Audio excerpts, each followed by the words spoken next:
Now later that day, Texas and Oklahoma released statements that were made in a PR factory. One look at this week's forecast, and Chris, it's going to be sunny skies and long drives for me this week on the golf course. Speculation always swirls around collegiate athletics. We will not address rumors or speculation. Oh, but you will. Tori, I was able to get my hands on the first ever Austin FC jersey. In between there was a cease and desist letter from the Big 12 to ESPN and a "We resist your cease and desist" letter from ESPN back to the Big 12. Yeah, for all those who celebrate Happy Pi Day or Happy 3.14159265359 Day. We saw Johnny Manziel talk about it. We saw Cowboys players talk about it. We saw Bob Bowlesby talk about it more than he ever could have imagined. Remember when he said realignment doesn't keep him up at night? Brian and Quita, back when I did this story 2 years ago, I referenced a quote that Wells gave to the Austin American-Statesman back in 1977. He said, "Ignorance is pitiful." Well, before tonight, the city of Austin and the little that they knew about Willie Wells,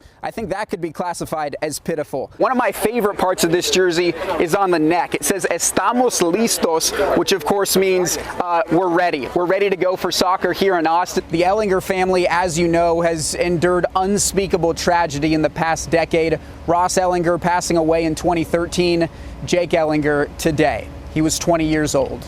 All season long, college football programs have been battling two opponents every week, the team on the other sideline and COVID-19. There will be no state fair this year, no marching bands in the stands, and no nightmare parking situation either. All in favor say aye. Aye. Aye. Aye. So from I to I, that's what the rest of the Big 12 has got to now be thinking. Yeah, House Bill 25 went into effect on Monday. It forces trans athletes to play on the sports teams of the gender they were assigned at birth, not with the gender they identify with now. Supporters say it protects the fairness of girls' high school sports. One local weightlifter disagrees. She knows what it's like to carry the weight of the world and says without access to sports, she wouldn't have been able to stay strong. Push. Good. Again. Take one step. Better. Inside Liberation Barbell Club. Good. Excellent. And there's strength everywhere you look. For some, these weights represent more than a workout. For some, they represent the weight of the world. 22-year-old Angel Flores. Where do you want me to start? Carrying that burden for most of her life. This thought hovering of like, I am not like these other people. I am different.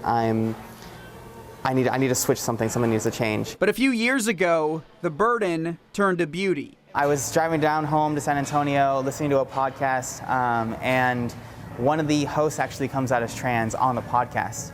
And as she's talking, I'm listening, and things just start to resonate. I was raised a boy up until about 20 years old. It's almost like there's like a fog in your brain, or the wires were crossed and now they're uncrossed, and it's like the world is just amazing. That's not to say the transition was easy. What if I go to the grocery store and get hate crimed? You know, like these are all things that trans people think on a daily basis. But Angel relied on sport and the power she felt while powerlifting. This is a safe space. Lori Porsche is the owner of LBC and met Angel in the summer of 2020. She was a little uncomfortable in her own skin, understandably so, given that she was beginning a hormonal transition. And really my only outlet was athletics. Being able to come in and play sports and really, you know, fall in love with my body all over again.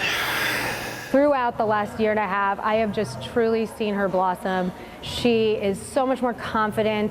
She's confident in her own skin. She's confident in her stances on things. She's really taken on the role of being an activist. There you go. An activist and an advocate. Good finish. Which means speaking out against a new Texas law. It's harmful to everybody, not just to us. House Bill 25. This is a right guaranteed to our girls under Title IX. To introduce legislation that takes away those benefits, that community, those resources from a whole population of kids, and especially kids that are already struggling with their identity issues, are already struggling trying to figure out who they are. It's very upsetting. Angel says she's one of the lucky ones, having had access to sports in high school, college, and now at her home gym. Her message to the trans kids now affected Last one. is to stay strong. I truly believe that now that I found my true self and now that I found my true place in the world. Good, much better. And I know who I am and what I want to do, that I can tackle anything that comes my way. Her goal, to be a symbol of strength. And I want to be able to spread that to everybody around me and everybody around the world. Not just lifting weights, but lifting others. I'm trying to squeeze back almost. In Austin, Good. I'm Jake Garcia.